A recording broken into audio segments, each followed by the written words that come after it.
No se me vayan a quedar dormidos. Yo tengo un problema y no sé si ustedes también lo tengan, pero cuando yo cierro los ojos no veo nada. No sé si ustedes tendrán ese problema. Algo que a mí me apasionó cuando era niño de los profetas y me apasionó del mismo Jesús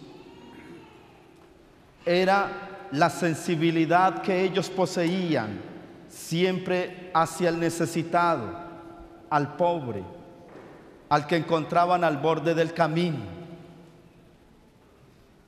Y cómo esa sensibilidad que ellos poseían hacia el sufrimiento de los más vulnerables, de los más pequeños, los hacía a ellos hombres totalmente libres, libres para levantar la voz, libres para recordarle al mundo que Dios es el dueño de la vida y que Dios nos quiere ver a todos sentados en la misma mesa. Dios no nos quiere ver a nosotros viviendo de sobras, sino que nos quiere ver a todos disfrutando como verdaderos hijos de Dios. Y como Dios ha creado esta casa común que es la naturaleza, para que toda esta humanidad viva dignamente. Y sin embargo, la ambición del hombre ha podido más y ha hecho que muchos se queden excluidos de esa vida que Dios quiere para todos. Y algo que me apasionaba a mí de Jesús era ver cómo Él nació en una aldea perdida en las montañas, en una aldea donde viven los pobres entre los más pobres, donde poco importa lo que la gente haga allí en aquellos ranchos, porque lo que hacen los pobres no importa para la sociedad de hoy.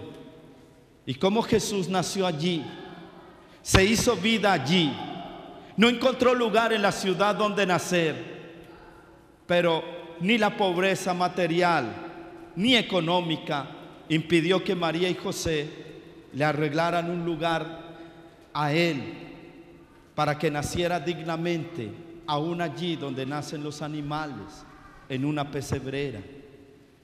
Y cómo Él caminó los caminos polvorientos de Galilea, anunciando un acontecimiento, y es que Dios ya está en medio de nosotros. Y Él comió con publicanos, con pecadores, se sentó a la misma mesa con aquellos que eran indeseados en la sociedad de aquel tiempo. Jesús no tuvo ciudadanía romana, era un indocumentado, era un sin papeles, y nos mostró por dónde debía comenzar la historia de Dios, por dónde es que Dios quiere que comience la vida, porque la vida es para cuidarla, es para protegerla. La vida no es para maltratarla ni para oprimirla. Dios quiere liberar a la vida de todo aquello que la oprime, y Dios quiere ver a todos sus hijos dichosos, alegres, felices de saber que en este mundo no están huérfanos, no están solos, no están abandonados ni están tirados en este mundo a su suerte, sino que tienen a un Padre Dios que los ama y que nunca los va a olvidar, que nunca los va a abandonar. Que Dios no nos ha dejado solos en este mundo, en nuestros propios problemas, sino que Él ha venido a caminar con nosotros para hacernos sentir que nuestra vida está en buenas manos, está en las manos de Dios. Y es por eso que a los fariseos les puso esta parábola de este hombre rico. Yo les he comentado aquí otras veces que cuando yo era niño, recuerdo a mi mamá. Yo creo que la película de Matrix, ¿recuerdan la película de Matrix? ¿Quién han visto esa película? Matrix. Donde los que pelean, los protagonistas a veces se doblan, ¿recuerdan? Que se doblan así para esquivar las balas. Y esa película Esos protagonistas se inspiraron en mi mamá. Porque cuando yo era niño, yo no me comía el caldo que mi mamá me daba. Y a veces botaba y desperdiciaba la comida. Porque me daba rabia que mi mamá me sirviera caldo. Porque yo quería comer esa comida chatarra que todo el mundo come. Y mi mamá no me dejaba. Porque en mi casa no había dinero para comer esa clase de comida. Y como mi mamá me decía: hijo, come, porque hay muchos niños que hoy se mueren de hambre. Come y dale gracias a Dios. Come y no reniegues. Y yo le decía: es que siempre lo mismo, siempre lo mismo. Y le daba patadas al comedor porque no quería comerme ese caldo.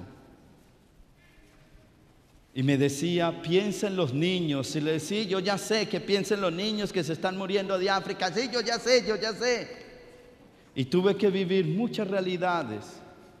Tuve que derramar muchas lágrimas para poder entender lo que mi mamá me decía. Que la abundancia mía significa el hambre de muchos. Y tuve que ver en África largas filas de gente famélica muriéndose de hambre en los años 90 en tremenda sequía, haciendo largas filas durante días enteros, casi desmayándose con sus niños para mendigar ante los camiones de la FAO un poco de arroz, y a veces no alcanzaban a llegar hasta el camión porque se morían de hambre. Y he venido a estos países y he visto gente haciendo largas filas toda una noche entera a la intemperie de la noche. He visto en Nueva York a la gente haciendo esa larga fila en toda una noche, histéricos, ansiosos. Una larga fila frente a un almacén de tecnología para poder comprar el celular de último modelo. Y he visto esos contrastes. La abundancia nuestra es el hambre de muchos. Y vemos como aquel rico, y les contaba que mi mamá se habían inspirado. ¿Quieren escuchar la historia o no? Se había inspirado porque mi mamá se enojaba y cuando eso le podían castigar a uno. Y mi mamá utilizaba su chancleta. ¿Chancleta se dice? Y cuando yo me ponía muy pataletoso, que no quería entrar a comer, ella me decía así en toda la puerta: entra. Y yo no, entra. ¿Y quién entraba si mi mamá estaba ahí con esa chancleta esperándome? ¡Que entra, te digo! No me pegue. ¿A ustedes les pasó o no? No me pegue, mamá, no me pegue. ¿Yo qué hice? ¡Que entra! Te portaste mal. Y yo no sé, en un momento de descuido, me le entraba yo corriendo por la puerta. Y me iba, Y mi mamá tenía una agilidad tremenda, que hacía como los de Matrix. Cogía, y yo, me quedaba esa chancleta ahí clavada. El único tatuaje que mi mamá me permitía era la chancleta aquí tatuada. Y cuando ese tatuaje estaba a punto de desaparecer, otra vez, era el tatuaje. Desde esos tiempos se utilizaban tatuajes, ¿sí o no? ¿Ustedes utilizaron tatuajes? Entonces, ¿para qué regañan a los jóvenes de hoy que utilizan tatu? Si las mismas mamás le enseñaron a uno a tener tatuaje. Aquí Jesús, y en mi casa era tan pequeña mi casa que recuerdo que no podíamos tener teléfono. porque si entraba una llamada teníamos que salir a contestar afuera porque no cabía dentro de la casa. Y allí en mi pueblo era donde se podía uno emborrachar gratis. La emborrachada no costaba nada, porque para uno emborracharse éramos tan pobres que teníamos que dar vueltas. Y para desemborracharnos dábamos vuelta para el otro lado. El único lugar donde yo me he dado cuenta que la borrachera no cuesta nada, que sale gratis. Aquí Jesús habla del rico. El rico que viste con lujo, con ostentación. Su vida es una fiesta continua. Muy cerca de aquel rico está el mendigo. ¿Se me están durmiendo? Está el mendigo. Aquel mendigo no está cubierto ni con telas finas, ni de púrpura. Está cubierto de llagas.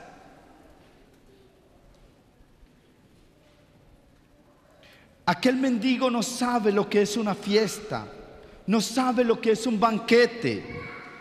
Solo los perros se acercan para lamerle las llagas. Ni siquiera tiene derecho a las migajas que caen de la mesa, porque los perros se comen esas migajas. Y eso es lo que estamos viviendo hoy. Las migajas que deben de ser para aquellos más pobres, más olvidados de Dios, están cayendo de la mesa y se la están comiendo nuestras mascotas. Porque aún ellos llevan una vida más digna de tantos que hoy se están muriendo. Lo único que posee aquel mendigo es nombre. El Evangelio nos habla de que él se llama Lázaro. Y Lázaro significa Dios ayuda. No habla nada de cómo se llamaba el rico. El rico lo tiene todo. Él no necesita ayuda de Dios. Él no ve al pobre. Él se siente seguro de sí mismo. Lázaro está enfermo, está sumido en la pobreza, es excluido de la mesa, está ignorado. Y la única esperanza que tiene Lázaro es Dios. Lo único que él posee es su nombre. Dios ayuda, es su única esperanza. Entre aquel rico y aquel pobre hay una barrera invisible que le impide que el rico se acerque al pobre, y del que el rico nunca se atreve a cruzar aquella barrera.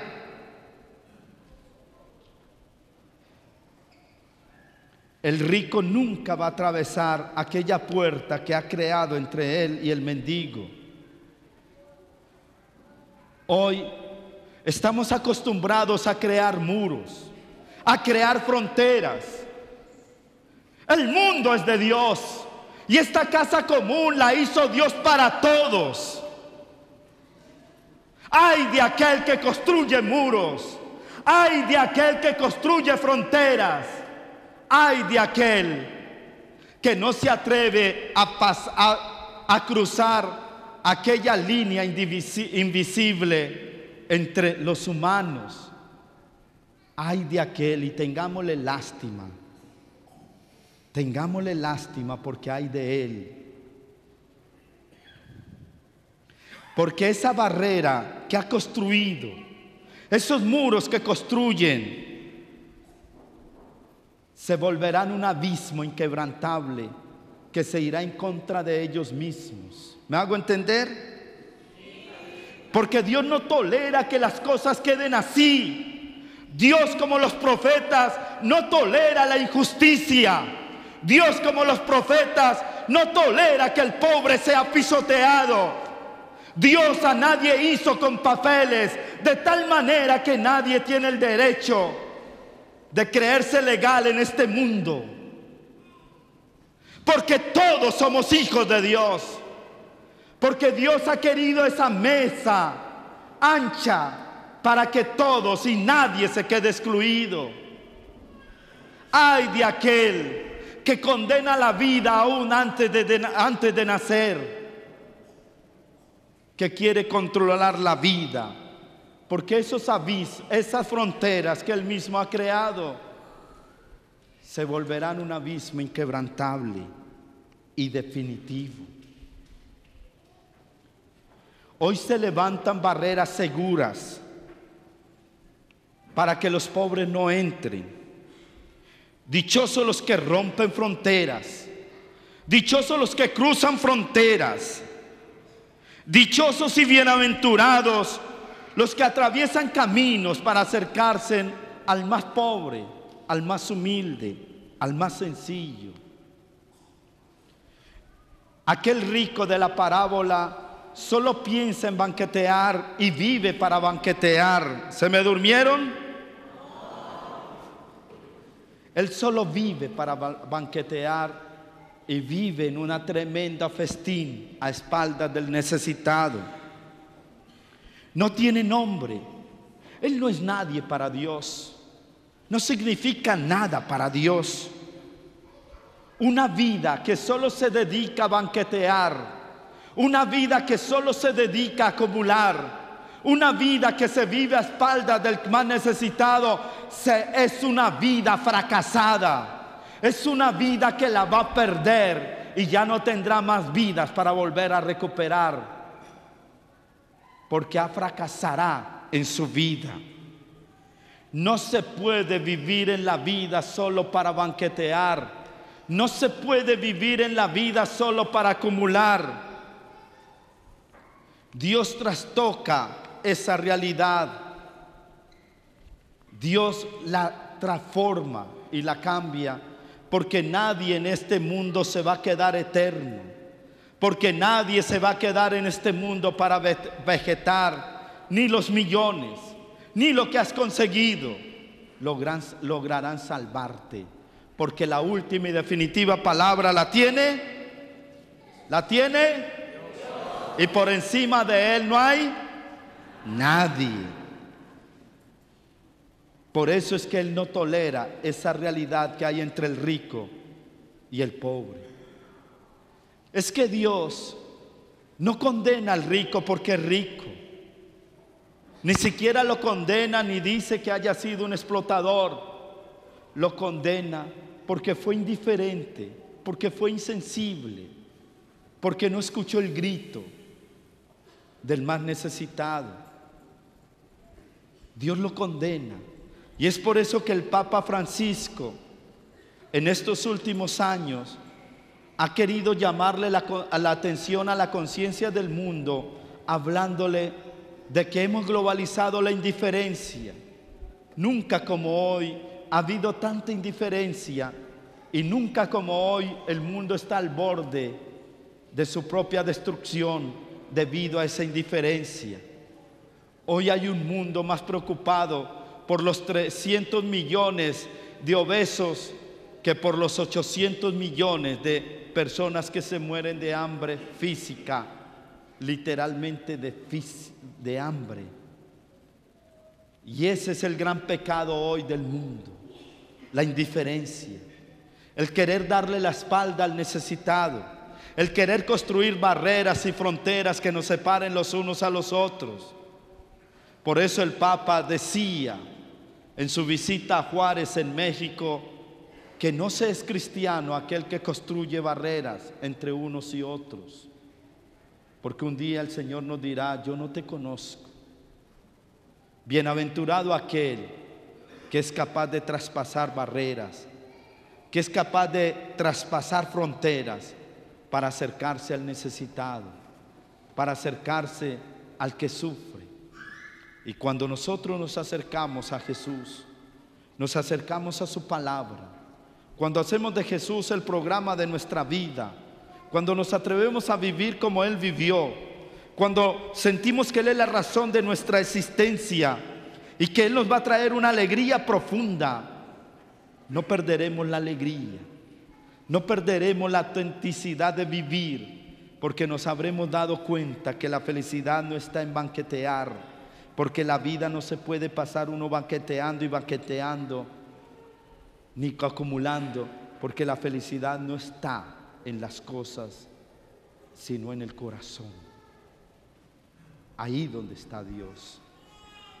Y por eso Él quiere que vivamos una vida más auténtica, más humana, más compasiva, más esperanzadora, y que juntos hagamos que esta crisis que el mundo está viviendo sea más llevadera los unos para los otros, porque es que Dios nos quiere ver a todos dichosos, nos quiere ver a todos felices, nos quiere ver a todos sentados en la misma mesa, y para eso ha construido esta casa común, para que todos nos sintamos una sola humanidad, una sola familia. Dichoso aquel que cruza fronteras, que atraviesa caminos, que rompe barreras para acercarse al más pobre, porque se está acercando a Dios. Amén. Ustedes, tomémonos unos segundos, profundicemos esta palabra, pidámosle a Dios que nos ayude a que Jesús sea el centro de nuestra vida, y démonos cuenta que Él no nos condena porque tengamos, sino por nuestra indiferencia frente al que sufre.